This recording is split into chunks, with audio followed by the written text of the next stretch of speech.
জনতার প্রধানমন্ত্রী, জনগণের প্রধানমন্ত্রী ডাক্তার শফিকুর রহমান। কারণ তিনি প্রধানমন্ত্রী হয়েছেন সেটা কেড়ে নেওয়া হয়েছে। 5ই আগস্ট ফ্যাসিস্ট শেখ হাসিনা দেশ ছেড়ে তার নিজ মাতৃভূমি ভারতের দিল্লিতে পালিয়ে গেলেন, আপনারা সবই জানেন। তারপরে আমরা স্বপ্ন দেখেছিলাম, আমরা আশা করেছিলাম একটি নতুন বাংলাদেশ হবে, যেই বাংলাদেশে প্রকৃত স্বাধীনতা, প্রকৃত সার্বভৌমত্ব এবং প্রকৃত গণতন্ত্র পাব। খুব আশা নিয়েছিলাম, নতুন করে স্বপ্ন দেখেছিলাম। ফেব্রুয়ারি মাসের 12 তারিখ সেই স্বপ্নটাকে দুমড়ে মুচড়ে গুঁড়ো গুঁড়ো করে দেওয়া হয়েছে। একটি ম্যানেজ ভোট আয়োজন করা হয়েছিল। এখানে যারা প্রবীণ রয়েছেন তাদের মনে থাকার কথা, তরুণরা নাও চিনতে পারে, 2008 সালে একটা নির্বাচন হয়েছিল বাংলাদেশে। চমৎকার তকমা লাগানো নির্বাচন। ভোট কেন্দ্র দখল করা হয় নাই, ব্যালট বক্স আগে থেকে সিল মেরে রাখা হয় নাই, মারামারি হানাহানি কাটাকাটি কিছু হয় নাই, কিন্তু ফলাফল গণনা এবং ঘোষণার সময় পরিবর্তন করে দেওয়া হয়েছিল। সেই 2008 সালের স্টাইলে আমরা এই সর্বশেষ নির্বাচনটা দেখতে পেয়েছি। নির্বাচনের একদিন পরে নির্বাচন কমিশনে গিয়েছিলাম 11 দলের পক্ষ থেকে। JBS holdings limited.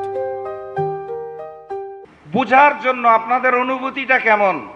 এই যে চমৎকার একটা নির্বাচন আয়োজন করলেন, ফলাফল ঘোষণার পরবর্তী 2 ঘন্টায় আমরা মনিটরিং রুমে বসে দেখলাম সংখ্যাগরিষ্ঠ না 200রও অধিক আসনে আমরা চমৎকারভাবে 11 দলে গিয়ে আছি। তারপর যে 1 থেকে 1.5 ঘন্টা ফলাফল ঘোষণা করা বন্ধ করে দিলেন, তারপরে যে ফলাফল পাল্টে দিলেন, আপনাদের অনুভূতিটা কেমন? নির্বাচন কমিশনে গিয়েছিলাম, সাংবাদিক ভাইদের মনে থাকার কথা, বের হয়ে আমরা প্রেস ব্রিফিংও করেছিলাম।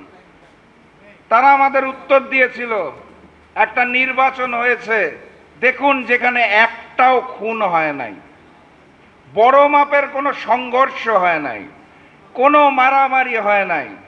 সেদিন মুচকি হেসেছিলাম, হেসে বলেছিলাম 2008কে আরো পরিশুদ্ধ করে করবেন, সেটা আগে বললেই হতো, তাহলে আমরাও ওভাবে করে প্রস্তুতি রাখতাম।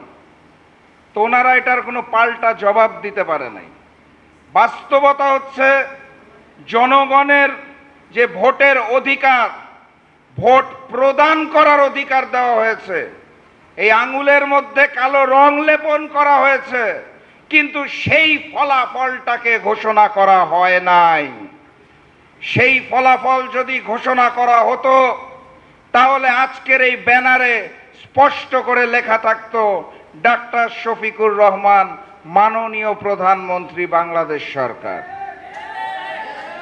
এই কারণে আমাকে এখন বারবার বলতে হয়, জনতার প্রধানমন্ত্রী, জনগণের প্রধানমন্ত্রী ডাক্তার শফিকুর রহমান। কারণ তিনি প্রধানমন্ত্রী হয়েছেন সেটা কেড়ে নেওয়া হয়েছে।